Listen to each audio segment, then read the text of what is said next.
미래한국당 보겠습니다. 한성교 대표죠. 한 인터뷰에서 안철수 국민의당 대표를 만나러 곧 대구로 가겠다. 가서 통합을 제안하고 대표직도 안 대표에게 넘길 수 있다. 이렇게 얘기를 했습니다. 김 의원님, 네. 같은 비례대표용 정당, 국민의당도 이제 지역구 안 내겠다고 했으니까요.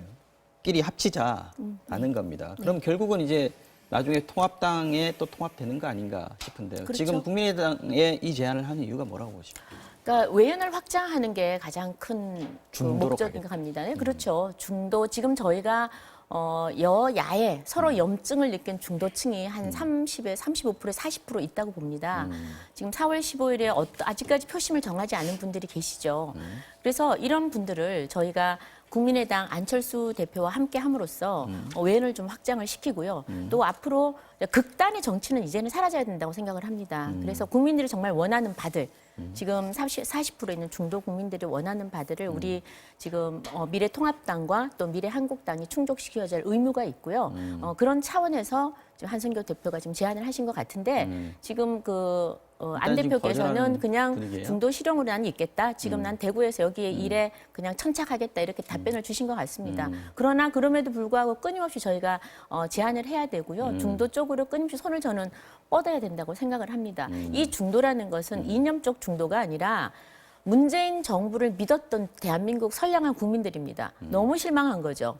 지난 3년을 보면서 정치, 경제, 사회, 외교, 안보 모두 지금 하향 곡선을 달리고 있습니다. 그리고 특히나 이번 코로나 사태를 접하면서 마스크를 달라는데 지금 돈을 또 100만 원씩 나눠주자고 또 주장을 하고 있어요. 그러니까 마스크 문제 하나도 해결하지 못하는 이런 무능 정권에 대해서 지금 국민들은 처음에는 분노하다가 지금 거의 우울증에 걸려 있거든요. 그래서 저는 이런 국민들이 다들 지금 많이 중도로 돌아서 있습니다. 그래서 이런 분들한테 저희가 또 다른 새로운 대한민국을 위한 균형 잡힌 대한민국을 위한 정책 제안도 하고 그래서 저희는 이 중도표를 저희 지금 미래통합당에서 가지고 와서 다시 한번 좀 제대로 된 유능하고 정책 제대로 제시하는 그런 정당으로 좀 저희가 거듭날까 생각합니다. 지금 미래한국당에서 이렇게 손을 뻗는 이유, 김정기 의원께서 중도 쪽으로 확장하는 노력을 계속해서 보여준다라고 했는데 실질적으로는 안철수 대표가 처음부터 선을 그어놨던 건데 계속 손을 뻗는 것 자체가 국민의당에서는 스토킹이다 이런 반응까지 나오고 있거든요. 실제 의도가 따로 있다고 보십니까? 일단은 중도 확장의 의도가 있다는 것은 저도 인정이 되고요. 지금 통합당이 중도를 대표하고 있다고 보는데 제가 볼 때는 중도라기보다는 많이 오른쪽으로 좀 치우쳐 있다라고 생각이 되거든요. 통합당이 말씀하시는 그렇죠. 통합당이. 통합당이 사실은 우익 정당의 모습으로부터 크게 변화되지 않았고 최근에 여러 가지 미래 통합당이라고 이야기를 하지만 미래를 얘기하기보다는 펼쳐져 나가고 있는 여러 가지 비판이나 내용을 보더라도 과거 권위정부 시대 그다음에 군사정부 시대 때 그 논리에서 크게 벗어나지 못하고 있거든요.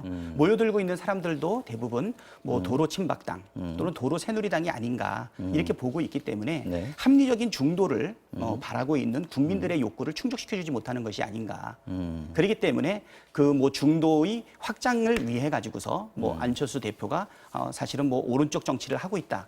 이런 부분은 충분하게 보여주지 않고 있기 때문에 그런 면에서 아마 접근한다고 보이고 있고요. 저는 민주당이 그럼 민주당이 그러면 극좌 정권인가요? 저는 그렇지 않다고 보거든요. 저도 사실 진보의 가치를 추구는 하고 있지만 저는 실용 중도의 길, 개혁의 길을 가고 있는 가장 대표적인 정당이 민주당이라고 생각이 됩니다.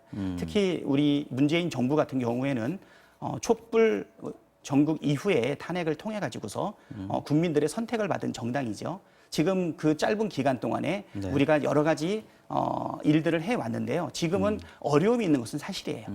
지금 전 세계적으로 경제가 침체되어 있고 그다음에 코로나로 인해 가지고 이것은 단순한 질병의 체계를 넘어서 세계 경제에 막중한 영향을 미치고 있지 않습니까? 그리고 전 세계적인 저성장 기조에서 굉장히 좀 어려운 상황에 있어요. 이거를 극복하기 위해 가지고 문재인 정부가 온 국민이 단합해서 이길 수 있다라고 지금 의견을 제시하고 있습니다. 지금 많은 사람들이 의료인들이 봉사인들이 서로 고통을 서로 나누면서 봉사하면서 이것을 극복하기 위한 국민들이 총합을 하고 있는 이때에 여야가 서로 힘을 합쳐가지고서 이것을 난 극복해야 된다고 보고요. 이 어려운 경제적인 시기, 그다음에 또 우리 안보적으로도 또 뭐 평화와 관련해서도 여러 가지 정체가 되어 있지 않습니까? 이것을 정쟁의 기회로 삼을 것이 아니라 알겠습니다. 누가 보더라도 알 수 있는 대한민국의 이 위기라든가 어려움을 여야가 힘을 합쳐서 극복해 나가야 되지 않는가 생각이 되고요. 알겠습니다. 예. 자, 여기까지 난 듣고요. 이런 저희가 부분에서 지금 준비한 코너 하나가 이미 날아갔고요. 예, 아쉬움이 좀 2분 많이 정도 있습니다. 남아 네, 있는데 네, 두 네. 분께 한 30초씩만 네, 좀 기회를 드리겠습니다. 네. 마지막으로 지금 추경 증액하자는 얘기가 당정청에서 나왔습니다. 네.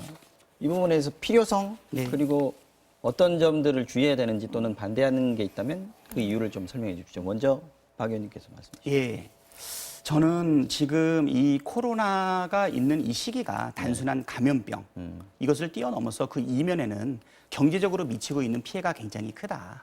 그래서 이번 추경을 통해 가지고 이 감염병 확산을 막기 위한 근본적인 처방 더하기 그리고 어려움을 겪고 있는 소상공인이라든가 경제 기반이 흔들리고 있는 여러 가지 부분에 대해서 총체적으로 지원할 수 있는 추경이 들어가야 된다라고 봅니다.